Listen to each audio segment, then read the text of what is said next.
ആഘോഷങ്ങൾ ഏതുമാകട്ടെ BM super വാലിയോടൊപ്പം. മാത്രമല്ല, സ്കൂൾ തുറക്കുന്ന സീസണായാലും മറ്റ് ഏത് വീട്ടാവശ്യങ്ങൾക്കും BM സൂപ്പർ വാല്യൂവിൽ നിന്നും ഈ സ്കീമിലൂടെ പർച്ചേസ് ചെയ്യാം. BM സൂപ്പർ വാല്യൂ അവതരിപ്പിക്കുന്നു സ്പെഷ്യൽ ആഘോഷ പദ്ധതി. 250 രൂപ നിങ്ങൾക്ക് മാറ്റിവെക്കാനുണ്ടോ? എങ്കിൽ നിങ്ങൾ ചെയ്യേണ്ടത് ഇത്രമാത്രം: ആഴ്ചയിൽ 250 രൂപ വെച്ച് ഈ പദ്ധതിയിലേക്ക് അടയ്ക്കുക. അതിനൊപ്പം BM സൂപ്പർ വാല്യൂ നിങ്ങൾക്ക് തരുന്ന അടിപൊളി 1000 രൂപയുടെ ബോണസും. അതായത് നിങ്ങൾ അടച്ചത് 12,000 രൂപ, ബോണസ് അടക്കം കിട്ടുന്നത് 13,000 രൂപ. ഈ 13,000 രൂപയ്ക്ക് നിങ്ങൾക്ക് ഇഷ്ടമുള്ള സാധനങ്ങൾ അങ്ങ് സ്വന്തമാക്കാം. TV, ഫ്രിഡ്ജ്, വാഷിംഗ് മെഷീൻ എന്നീ ഹോം അപ്ലയൻസുകളാണോ ആവശ്യം? അതിനും പോം വഴിയുണ്ട്. അതിനായി പ്രത്യേക പ്ലാനുകളുണ്ട്. ഓണത്തിന് പുതിയ ഫാഷൻ ട്രെൻഡി വസ്ത്രങ്ങൾ വാങ്ങാനുള്ള പ്രത്യേക പ്ലാനുകളും BM സൂപ്പർ വാല്യൂ നിങ്ങൾക്ക് മുന്നിലെത്തിക്കുന്നു. ആകർഷകമായ ഈ പ്ലാനുകളെ കുറിച്ച് അറിയുവാനും ഈ പദ്ധതിയിൽ അംഗമാകാനും ഇപ്പോൾ തന്നെ സൂപ്പർ വാല്യൂവുമായി ബന്ധപ്പെടുക. ഒരു മാസത്തെ വ്രതാനുഷ്ഠാനത്തിന് വിരാമമിട്ട് ഇന്ന് ഈദ് ഉൽ ഫിത്തർ ആഘോഷിക്കുന്നു. ഗൾഫിലും നാട്ടിലും ഒരേ ദിനം പെരുന്നാൾ എത്തിയത് ആഘോഷത്തിന് ഇരട്ടി മധുരമായി.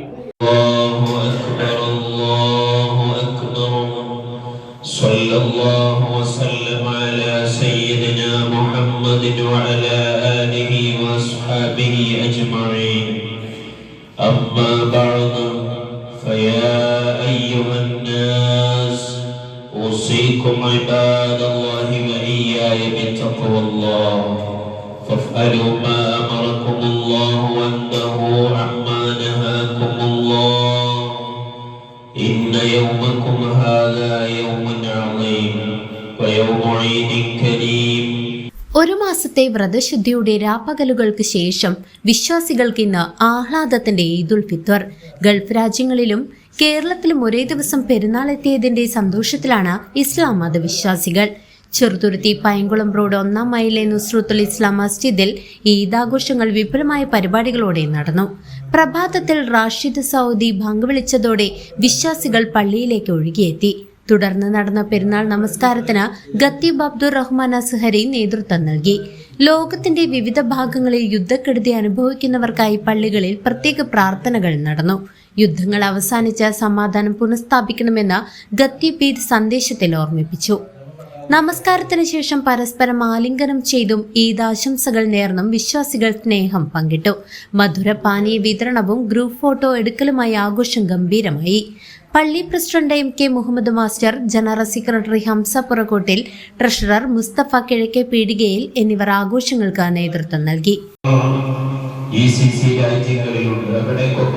അവർക്ക് കടുത്ത പ്രതിസന്ധിയിലൂടെയാണ് കടന്നു പരിശുദ്ധമായ ഈ ഈദ് ദിനത്തിൽ പോലും പള്ളിയിൽ മാത്രം ഒതുങ്ങി നിൽക്കുകയാണ് നിസ്കാരങ്ങൾ. പബ്ലിക്കിൽ ഈദ്ഗാഹുകളിൽ നിസ്കാരം വിലക്കപ്പെട്ടിരിക്കുകയാണ്. അതിന്റെ അർത്ഥം നമ്മളുടെ ഈദുകൾ നമ്മൾ നിയന്ത്രിക്കേണ്ടതുണ്ട്. അവർ നമ്മളുടെ സഹോദരന്മാരാണ്. അവർക്ക് വേണ്ടി പ്രാർത്ഥിക്കുകയും അവർക്ക് വേണ്ടി നമ്മളാൽ കഴിയുന്ന എല്ലാ സഹകരണങ്ങളും ചെയ്ത് അവരോടൊപ്പം ചേർന്ന് നിൽക്കൽ നമ്മളുടെ ബാധ്യതയാണ്. അവർക്ക് വേണ്ടി നമ്മൾ എപ്പോഴും ദുആ ചെയ്യണം. അല്ലാഹു അശാന്തി നിറഞ്ഞ ഈ ലോകത്ത് എന്നും ശാന്തി നിലനിർത്തി തരുമാറാവട്ടെ. ഈ യുദ്ധത്തിന്റെ കെടുതികൾ എത്രയും പെട്ടെന്ന് അവസാനിച്ച് ലോകം സമാധാനത്തിലേക്ക് നീങ്ങട്ടെ എന്ന് ഏറ്റവും ആത്മാർത്ഥമായി പ്രാർത്ഥിക്കേണ്ട ഒരു സമയമാണിത് എന്ന് ഞാൻ മനസ്സിലാക്കുകയാണ്. ലോകത്ത് മുഴുവനും അശാന്തിയാണ്. ഈ പരിശുദ്ധമായ റമദാനിലാണ് നമ്മുടെ ഈ രാജ്യത്ത്. News desk CCV.